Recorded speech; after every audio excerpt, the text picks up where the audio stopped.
Баршаңызға қайырлы күн достар, каналға қош келдіңіздер.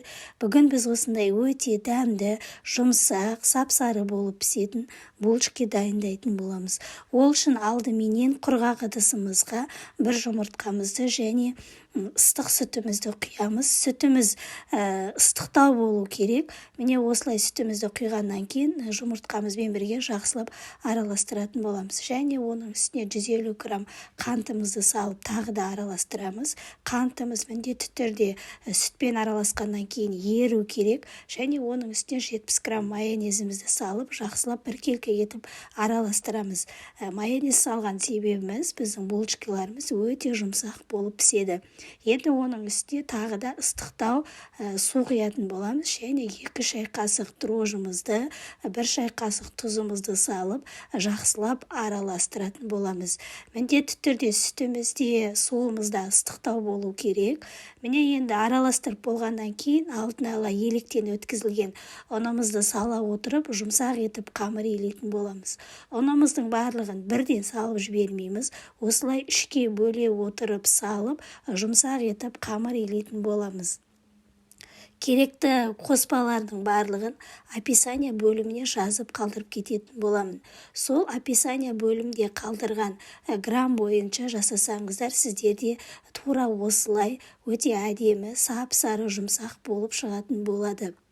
Көріп тұрғандарыңыздай осылай жақсылап қамырымызды илеп болғаннан кейін, оның үстіне азырақ майымызды құйып, тағы да қамырымызды осылай еуі қанғанша 5-10 минутқа дейін жақсылап, мыжғылап оны илейтін боламыз.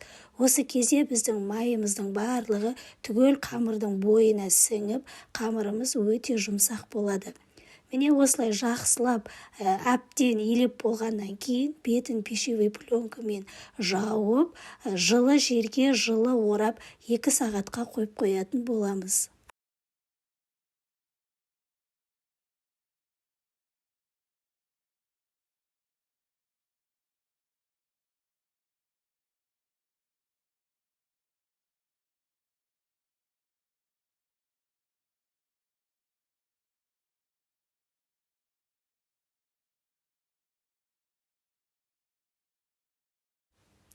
Міне сонымен біздің қамырымыз осылай көпсіп, әдемі болып ашиды. Міне көріп тұрғандарыңыздай, осылай қамырымыз ашығаннан кейін оны столымыздың бетіне түсіріп, оны бөліктерге бөлетін боламыз.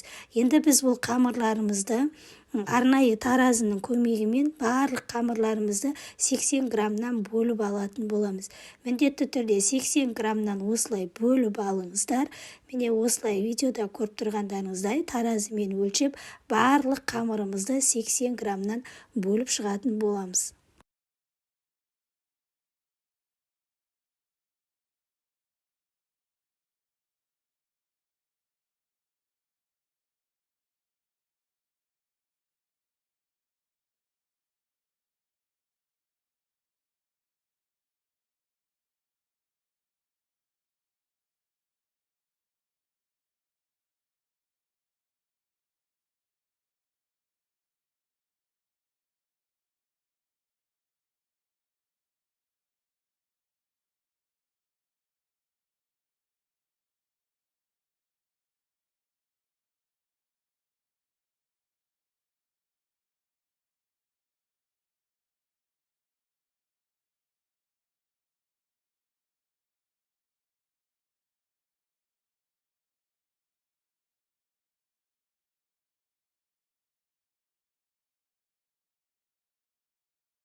Міне енді қамырларымызды бөліп болғаннан кейін ыдысымызға қағазымызды төсеп, жаңағы қамырымызды осылай қолымызбен айландыра отырып, дөңгелек етіп, міне осылай дөңгелек етіп, барлық қамырларымызды осылай қойып шығатын боламыз.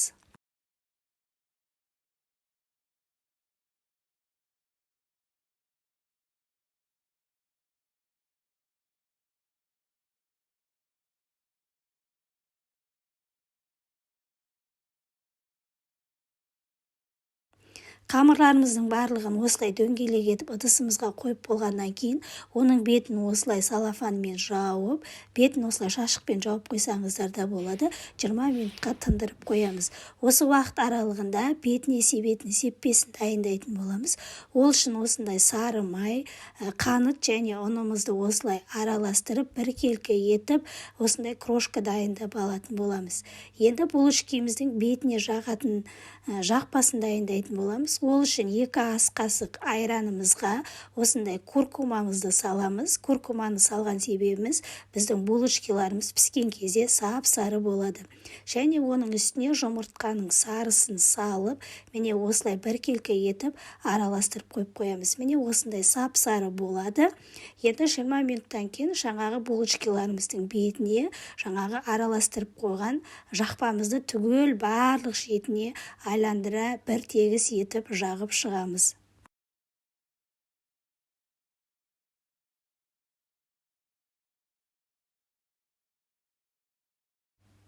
Енді жағып болғаннан кейін оның бетіне сеппемізді себеміз, жаңағы араластырып қойған крошкаларымызды осылай барлық булочкаларымыздың бетіне сеуіп шығатын боламыз. Міне осылай барлығын сеуіп болдық. Енді осы кезде алдын ала қыздырып қоямыз. Пешімізді алдын ала қыздырылған 180 градуста жарты сағатта міне осылай пісіріп алатын боламыз. Міне осылай әдемі болып көпсіп, сап-сары жұмсақ болып пісіп шығатын болады. Сіздер де жасап көріңіздер, үйде балаларыңызға жасап берсеңіздер болады.